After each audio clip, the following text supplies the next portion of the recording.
When your knees are out of order, so is your mobility. So if you ever had one or both knees out of commission, you know how restrictive and painful it can be.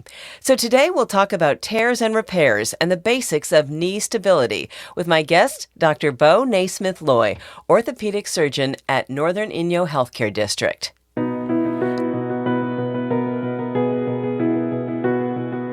I'm Maggie McKay. Welcome to Mountain Medicine, the official podcast of Northern Inyo Healthcare District. Thank you for being here today, Dr. Loy. Let's get right to it. When it comes to knee pain, what are some symptoms? Hey, Maggie, thanks for having me. People generally know what's going on with their knees, and it's one of those things, if you have this pivoting, twisting motion where you plant your knee and you hear a pop, your knee gets swollen, doesn't feel like your knee is working right. That's one of the most common things that I see, and that's kind of my specialty, is where you are younger, and younger is less than 60 basically, is when you're not in the arthroplasty knee replacement range, and you pop your knee, and it's not working right. The symptoms are relatively intuitive. My knee felt better yesterday. I was skiing. I heard a pop. It doesn't work well today. It's swollen. It doesn't feel right. All that kind of stuff. And it can always be vague, especially in the acute phase. People can't always tell you I tore the femoral attachment of my ACL yesterday. No, they're not going to come in and say that. But in time, when their symptoms start to calm down, you get a good exam and you get the proper imaging, you start to piece things together. But I always tell people, trust your gut. If your knee doesn't feel right, that's time to get checked out. And what are the main causes and risks of knee pain that you see? So where I practice in sports medicine, and it's not always a sports injury. People go, oh, well, I just injured my knee hiking yesterday. That's not a sporting event. I wasn't playing soccer. But, we don't have an NFL team out here, so I'm not covering an NFL team. But if you're being active and you twist and plant your knee and it doesn't feel right afterwards, and you hear a pop and a click and your knee becomes swollen and it looks like the size of a grapefruit, those are all kind of things and reasons to be checked out. So the most common stuff is just what's most common around me and around us. So for us, it's hiking, it's skiing, it's backpacking, it's ranching, it's working the cattle, and it's people just planting their knee, twisting it, tearing their meniscus, hurting their ACL, damaging their cartilage. It's all kind of one and the same. So it's whatever sporting activities that people do the most, or athletic endeavors, is what I see the most. And out here is all those aforementioned activities. So let's say you need to go see a doctor, but you can't get an appointment right away and there's no ER close to you maybe. How do you relieve the pain in between? Heat, ice, pain relievers? So generally speaking, in the acute phase, the whole RICE thing. So RICE, rest, ice, compression, elevation. So rest the knee, right? If you injured it hiking, try to get back to the car safely, and I wouldn't go back out the next day if your knee hurts a ton.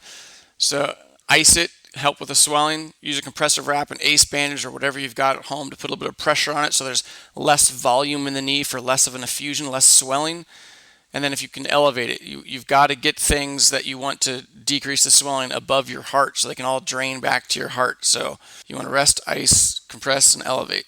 And then if you've got ibuprofen and Tylenol at home and you know they're safe for you, start using those and alternate intermittently, and then usually you can get an appointment pretty quickly. Dr. Loy, when it comes to sports medicine, when you're talking about knee injuries, does it always have to result in surgery? Oh, no. I would say a small portion of my patients need surgery, and this is my thought process, is even if you did need surgery and it's an injury that can wait a few weeks, you really aren't burning bridges for injuries that can wait, because if you start getting better and you recover to your level of satisfaction, then who am I to tell you that just because I see something torn on an MRI that you need surgery? No, that's counter to my philosophy. I don't treat MRIs and x-rays, I treat patients.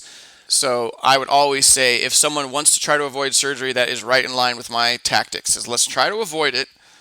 But if I think I can make you a lot better, I'll tell you. And if you want to move forward with it, let's do it. And there's some injuries that almost always need surgery, but that's okay too. We just go down the process. I just tell them everything I know as best I can and let my patients decide.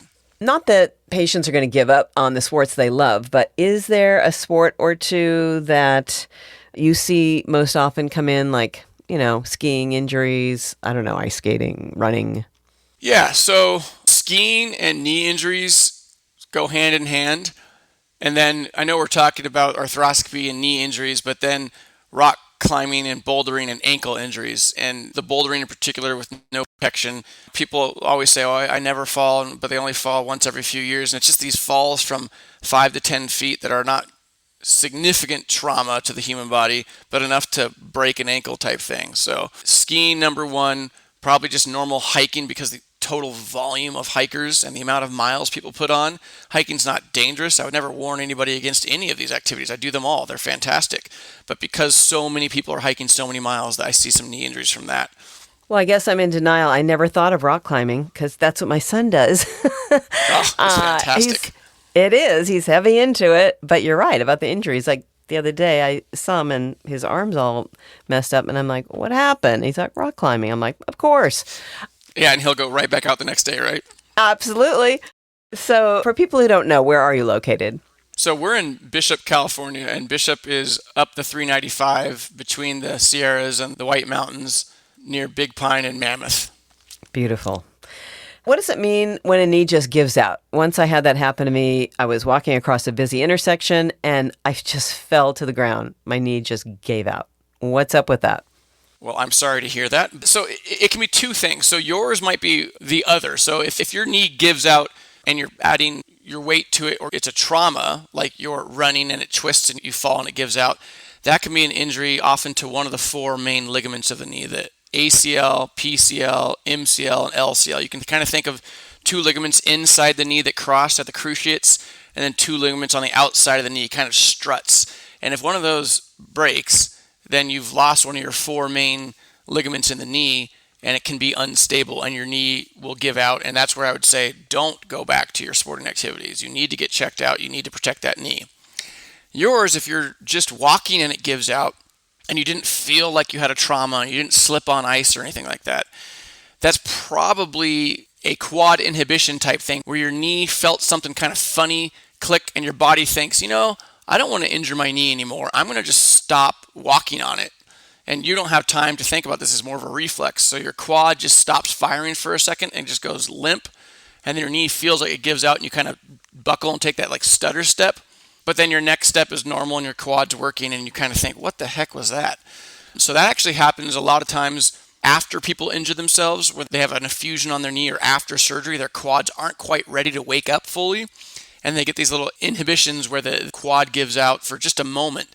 And it's part of a recovery process. But if it happens while you're just crossing the street, it's probably something like that, like a quad inhibition. How do you treat knee injury in surgery?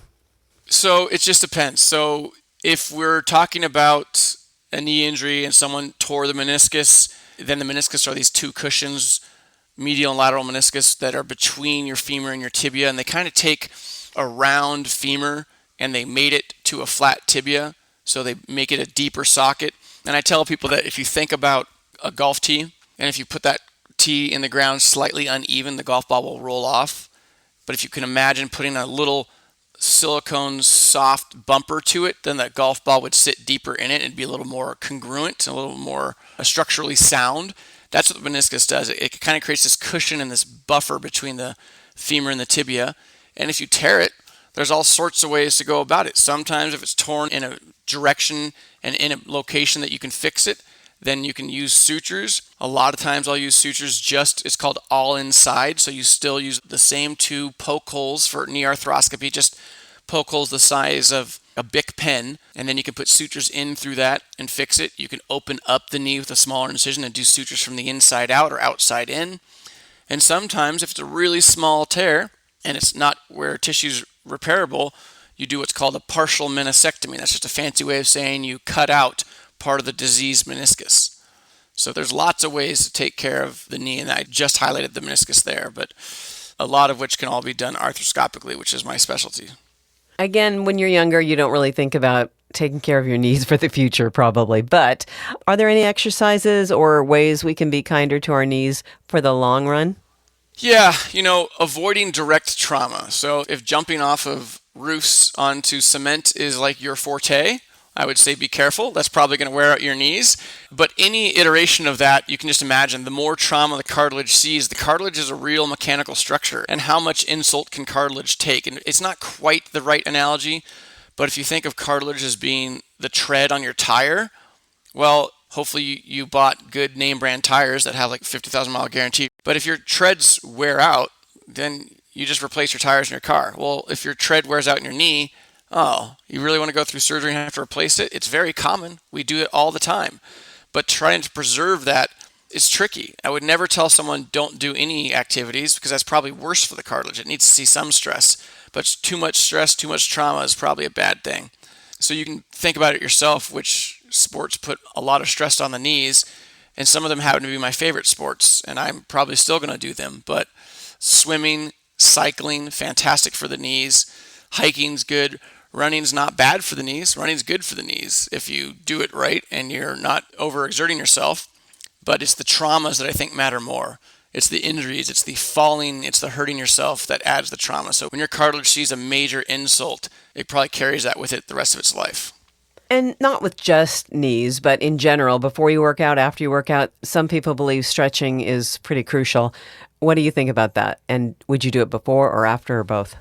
Yeah, so yes, and yes. More stretching is good. So if you think about the things you can control in your body, you can really control your muscles and your tendons.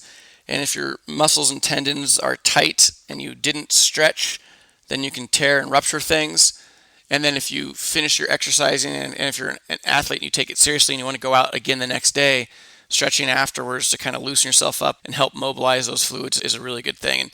And I have this like straw man argument that NFL players 60 years ago used to be really strong and not very limber, but nowadays NFL athletes are doing yoga and all sorts of other kind of stretching based exercises.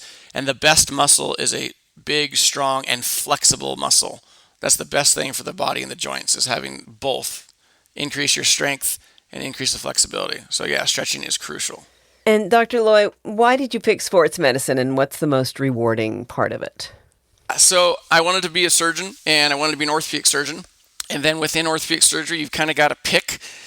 And for me, it was the diversity of patients. So I see patients that are trying to get back to their sports, trying to get back to what they want to do, or a lot of people are just, hey, this is what I do on the ranch or the farm, and I need to get back out and get back to work.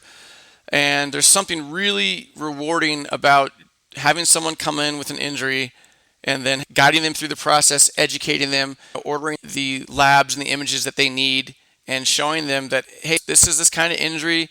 I see this frequently. It usually takes this long to recover on its own. And that's probably the most rewarding, is having someone come in scared and thinking they're going to have to go under the knife, and getting the proper imaging, the proper diagnosis, and then walking them through that and not needing surgery. And they just feel that weight lifted. Like, oh, they come in to review their MRI and they're like, oh, thank you so much. I don't have to have something invasive. I can just recover from this on my own. I think that's the best experience. It's the easiest for me because I just show them their MRI and coach them through it. And I do like surgery, but there's something really rewarding about that relief for someone that thinks they need surgery when they actually don't. That's a good feeling. I bet. In closing, is there anything you would like our listeners to take away from this conversation? Well, if you live in Bishop, it's a beautiful place. I'm looking outside right now. There's been a ton of snow this year. Enjoy the outside. Get outdoors. Get your vitamin D. Get your heart rate. Get your breathing going. And have fun. Dr. Loy, thank you so much for sharing your knowledge and your expertise. This has been so informative and helpful. I appreciate it. Thank you, Maggie. That's Dr. Bo Naismith-Loy, orthopedist at Northern Inyo Healthcare District. For a consultation with Dr. Loy, please call Northern Inyo Associates Orthopedic Clinic at 760-873-2605. If you found this podcast helpful, please share it on your social channels and check out our entire podcast library for topics of interest to you. Thank you for listening to Mountain Medicine, the official podcast of Northern Inyo Healthcare District. I'm Maggie McKay. Be well.